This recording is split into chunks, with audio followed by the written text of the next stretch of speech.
we've got a whole lot of inspiring people to remind us that we can get through all sorts of hard things. That's the thing I love the most about this podcast, is the ability to have conversations with people and share stories and hear stories from people who have, I mean, they've been through this shit. We've been through it, right? And there's another side. Yo, I'm Bryce the Third. And I'm Liz McKean. And you are now tuned in to the Rise, Recover, Live podcast. Here we dive into all the recovery stories from around the world. And we talk about all pathways because there's no one right way to recover. If you've been with us for a while, you know how powerful stories are. So get ready for your community to get just a little bigger today. We are so glad that you're here. Let's get into the show.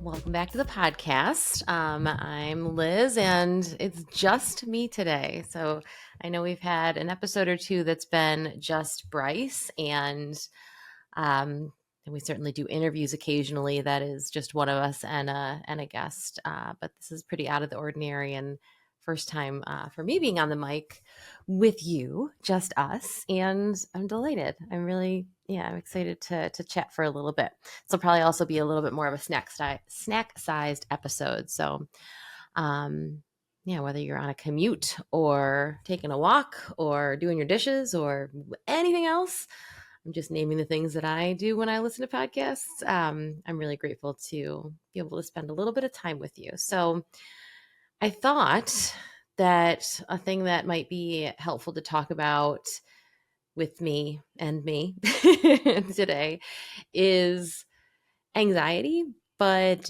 in just an interesting context that's been coming up a lot lately for me. And then in conversations, I find that I am able to gain kind of insight and do like a bit of a zoom out when I talk to other people in a way that I don't always have the ability to do for myself. But the beauty of that is then when I notice that, I can start to see patterns of conversations that I'm having with people in my life, or people that, I have come to me to talk about things that are going on in their lives, whether that's, friendship or like a coaching relationship. And I can see those patterns emerge, and I can, maybe possibly like reflect back something that it's harder to see when you're the person experiencing it. And then I can go and look at my own little mirror and realize that I'm experiencing that too. So I figured, since that's come up a lot for me, I would share that with you. So now that we're several minutes in and I haven't gotten around to the thing, let's talk about the thing. So we've talked about it on other podcasts, anxiety, and about the fact that I was diagnosed with generalized anxiety disorder many, many moons ago, and also panic disorder. I thankfully don't have panic attacks now like I used to, but anxiety is it's a companion in my life, pretty sure, from now till the end. And something I really love about the way Elizabeth Gilbert talks about, I think it's anxiety, but I think actually she speaks about like depression and loneliness, maybe more so. Is about how like they're always going to be in the car, but they don't get to drive. So I always have a car full of different parts of myself. I've got the anxiety, I've got the panic disorder, I've got the ADHD, I've got the history of substance use disorder, and then all the other parts of me that maybe have other names, and all of my strengths and all of my history, and we're all in a, I guess, clown car at this point. And the part of me that is driving used to just really be dependent on whatever just was at the surface. If I was struggling with something, that part of me that navigated that struggle would be driving. So if I was going through a big decision I needed to make, or if I just was overtired and so my anxiety was really, really physical, that would just be the thing that was making all the decisions. That was the thing that was going to be setting the GPS, and no more. That's a really beautiful part of not only recovery, but also, I don't know, the age, I guess, and just being so fortunate and privileged to have had the many supportive people and friends, family, and also clinical support. My therapist is pretty freaking wonderful in my life all these years. And I'm able to notice when something big is taking over, and then do the things I need to do to take care of myself. And that doesn't mean that, anxiety and all the other things don't impact me, that don't affect me, and that aren't even, outwardly apparent that they're affecting me. But it does mean that I can notice those things. And instead of making the choice to, I don't know, just whatever meltdown, or grabbing a drink, or the things that maybe in the past I would have done that would have, even if they gave short relief, would have implications that would not actually be helpful. Now I'm able to be like, all right, what would be helpful? Maybe that's having a good freaking cry. Maybe that is venting to a person that I need to vent to. Maybe it's just taking a few deep breaths. And I guess that's the thing that I experienced yesterday that I think I'm going to start with. I have mentioned this before, but I'm in grad school in addition to, my work here. And I'm in a great program and I'm so grateful to be part of it. But working and grad schooling is not a super easy thing to do. And I say that as a person who also, doesn't have children. And so I know that everybody's story is different. And I hope that that when I don't know, sharing a struggle, that doesn't mean that I think that mine is the struggle, the ultimate struggle. I know there's lots of different types of struggles, and my only goal for sharing the experience is that maybe if you can see part of your struggle or your experience in mine, it might be helpful. And if not, it's just a story that you get to hear on your drive or on your walk. So yesterday I had a really busy day of work. I got up super early knowing I had a busy day ahead because I wanted to get my workout in early. And I mean, really early, like 4 a.m. earlier, I got up so that I could get to the gym for like a 5:30 workout. And that was wonderful, but also, sacrificed a little sleep there. And then I had a busy day of meetings and conversations, and, I got to have big, decision making discussions with people that I respect, and do work that is meaningful to me. And then also, do work that's is annoying to have to do, but it's just part of the package. And then I had I had classes right immediately after work, and then I had a paper that, for various reasons that I'm not going to go into because most of them are just my own fault, I hadn't started yet, and I had this big paper due by midnight. So I sat at my desk, for I guess by the time I started that, it was like about 6 hours, maybe a little more, that I just sat there and had to do it. And that was really challenging for me. My nervous system does not do well with having to be still, being in one place for that long. My nervous system does not do well with feeling like I don't have a lot of choice. So like in that moment, I got to sit here and finish this because the clock is ticking. Ironically, I was writing a paper on anxiety, so that was tough because I was kind of living the thing that I was writing about. And the hardest part about the experience by the end of the evening, like the whole day, it was like ebbs and flows, but by the end of the evening, it was like my holding it together was the hardest part. And I was doing a lot of breathing, honestly, in moments like that, where it's just like, I'm really struggling and I don't have a lot of like, ability to get up and walk around or really chill out. I was doing a lot of like taking really deep breaths and holding my breath for a while, and then as slow as I can letting it out, because that long exhale that is relief from holding it for so long, there's something that just feels like it's letting go of that anxiety. It's letting something go. It's that long exhale that tells my brain that it's okay, it's safe. And I had to do that a lot. But the other thing that was coming up was just this mean version of me beating myself up for the fact that I had gotten in this position to begin with. That I had this paper that was due today. The fact that I was such a big dummy for even thinking that I could do all these things. Like, who the heck do you think you are? Mad at myself that it was hard for me at all. Like, I was like, man, back in the day, like I pulled all-nighters. I could do all sorts of things. And, granted, I was numbing back then in a way that I don't now, but I was just like mad at the fact, I was upset about the fact that I was upset, mad at that I was mad, anxious about being anxious, and also needing to write this frickin' paper. So by the time I got done, I was so worn out that I couldn't even be proud of myself that I had done it. So I just went to bed, and I'm feeling like a whole new person today, which is wonderful. But still, it's going to take a day or two to probably recover entirely.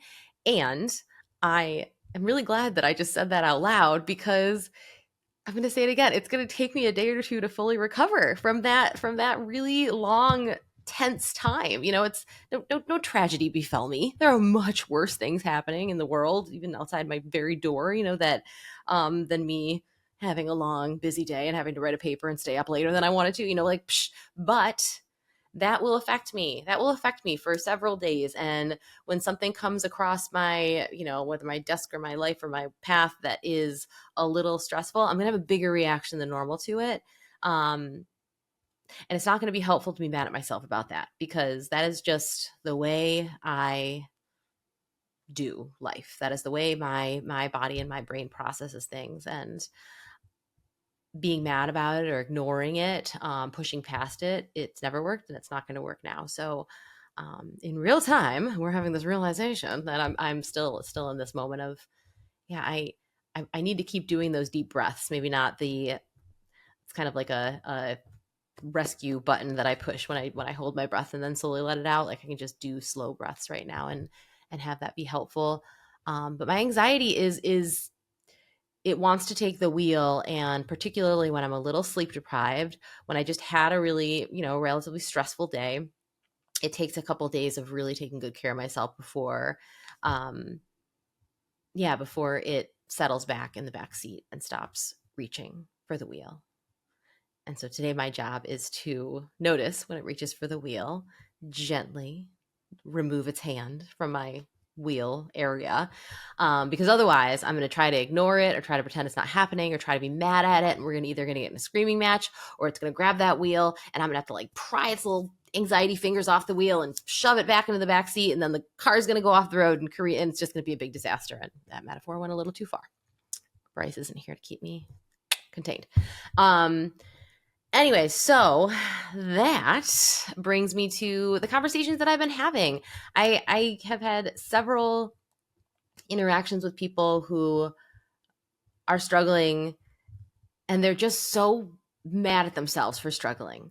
Like, why am I having these anxious thoughts, anxious feelings? Why did I have such a big reaction to this thing that happened?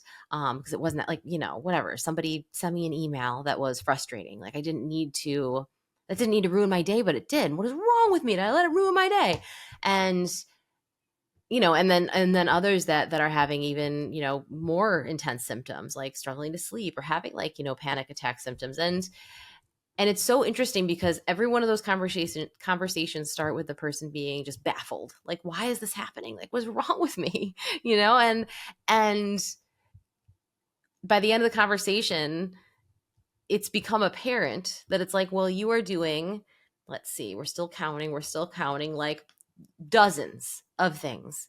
You have big decisions that you're making. You're making big changes in your life, or you haven't slept in however much time. You've got more on your plate than usual. There's no what should or shouldn't be enough or too much. There's just more, or less, or something is just a little off, and then the very water that we're swimming in right now is charged. We've got this constant, news feed that is really hard and scary and stressful. And, it's, I don't know about you, but one of my kind of coping go-tos is to pull out my phone and look on Instagram and watch, funny dog videos and things like that, and look for inspiring words. And it's becoming harder and harder to curate a feed that doesn't also include,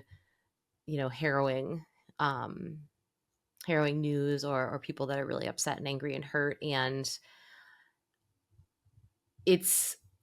I don't think the answer is to block all that out, because that's part of, I want to be part of, I want to know about the pain, because I want to be part of making a world that has less of it.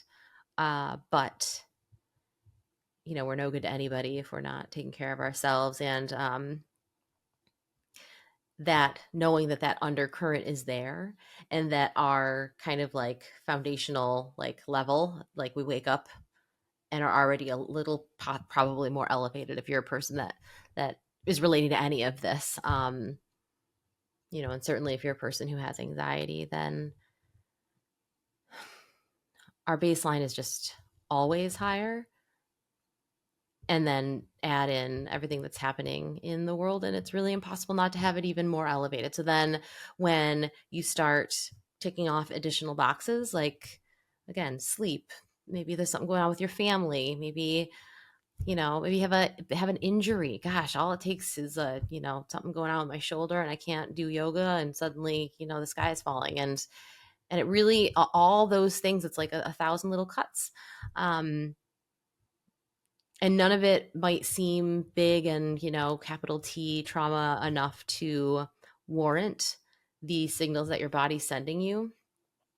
And that doesn't mean that it's not happening, and I like to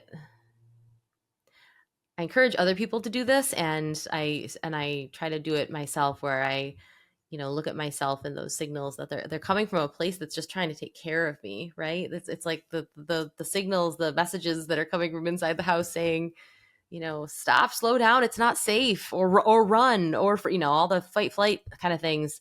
That is coming from such a, like, there's no malicious intention there, it's just a need for safety. And so, like, what can I do to bring some safety into this moment? And I think, and I say this from a person who is not, a psychologist or a doctor, but I think the first step is to just acknowledge that, well, that it's happening and that it's real, that you don't have to, have a good enough reason to be feeling how you're feeling. And then also that I would bet a bazillion dollars that if you look around and look within and maybe look on your calendar, there is a million reasons. And it doesn't have to be, something that would stress out somebody else. It doesn't have to be something that would stress out you a year ago or a year from now or whatever. But it's, if you're feeling a lot right now, and if the little things feel like big things, and the big things feel so insurmountable that it's like you almost can't even let yourself feel them, and at the end of the day, or at the end of every breath, um, you're just sitting in that kind of buzzy discomfort that for me feels like tightness in my chest. Feels like I can't take quite as deep a breath as I want to, and I'll notice that I'm clenching my jaw or clenching my fists. That's just like this part of you on the inside showing up in your physical self, saying, we gotta get safe. We gotta figure this out, and to just even acknowledge it, I think, is really critical. And then to breathe. Do whatever it is that you can do to take care of you. And I'm not going to try to give you a prescription of the things that I do to take care of me. If you've heard this podcast, you've certainly heard it. I've got movement and getting outside and taking deep breaths and getting enough sleep and all those things that sound so simple, but aren't always easy. And then, often there's things that we don't even have access to that would help. And that might be healthcare, that might be a therapist, that might be, a family member who says the right thing. And that might be not something that's accessible to you, and that sucks. And I'm really sorry that that's happening to, any of us that's happening to. And I also love the Mr. Rogers quote that I hope I don't misquote so badly that it's embarrassing, but here we are. That's what we do here. Where he would get scared when he'd see the news. And his mom would tell him, like, look for the helpers. When you feel scared, look for the helpers. There's always helpers. That brings me great comfort, not just when I look at the news and see scary things happening, because certainly then you can look for the helpers. But I think that's even in those moments when the scary thing is just happening in my mind and in my body. If I wake up in the middle of the night and there's just that feeling, that rush of fear or anxiety that happens, even then, I can sometimes conjure up my ability to look for the helpers. And the helpers might be, my dog that's cuddled up next to me, or it might be the the person inside of me, that version of me that was able to notice that I didn't feel good and looked for helpers, like even the fact that I'm looking for something that might help, that is a big deal. Like the part of me that got me out of the bed and onto the couch where I could sit and put my one hand on my heart and one hand on my belly and take deep breaths, like that I am. Sometimes you can be the change that you want to see in the world. And I think, when you whether you're zoomed way out or zoomed way in, there's always helpers, and sometimes we are the helpers. And that might mean when it's just you, and that might mean when you're out in the world. So anyways, if all that you got from this episode is to know that you're not alone, and if you're feeling anxious, whether or not you have a diagnosis of anxiety, you're not alone, and there's nothing wrong with that happening. It's real, it's happening. And it's okay to feel that way, and it's okay to not want to feel that way. And it's also okay to pause and just take a deep breath in and a slow breath out.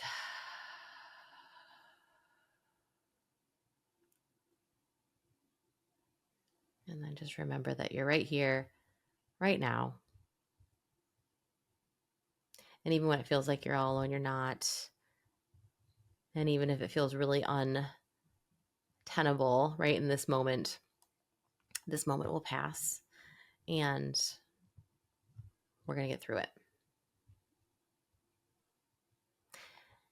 And the beautiful thing is, we've got a whole lot of inspiring people to remind us that we can get through all sorts of hard things. That's the thing I love the most about this podcast, is the ability to have conversations with people and share stories and hear stories from people who have, they've been through this shit. We've been through it, right? And there's another side. And that doesn't mean that's the end to it, that there's not going to be other hard things, but it's just evidence that we get through these hard times. We get through these hard things. And the greatest act of service that any of us can provide is to take care of ourselves, because they say you can't pour from an empty cup, and that is just it's said all the time because it's true all the time. So take care of you. I'm going to take care of me. Thank you for listening and being here. This was a little scary to do, just be in the microphone, but it was the conversation I think I needed to hear as well. Just remind myself that it's okay to feel the way we feel, and that we're going to get through it. So keep showing up for you in any way that you need to. Keep showing up to listen to the show every Tuesday. I think we're going to have some cool things coming up in the future, but in the meantime, just be here. We got lots of wonderful people that you can listen to if you need more in your ears for your ride or your dishes or your walk. But in the meantime, next time you hear this voice, I'll be with Bryce the Third, who always makes things more fun. And we both are just so grateful for you and grateful for this platform, grateful for the entire New Form community, the entire recovery community. And we'll see you next time.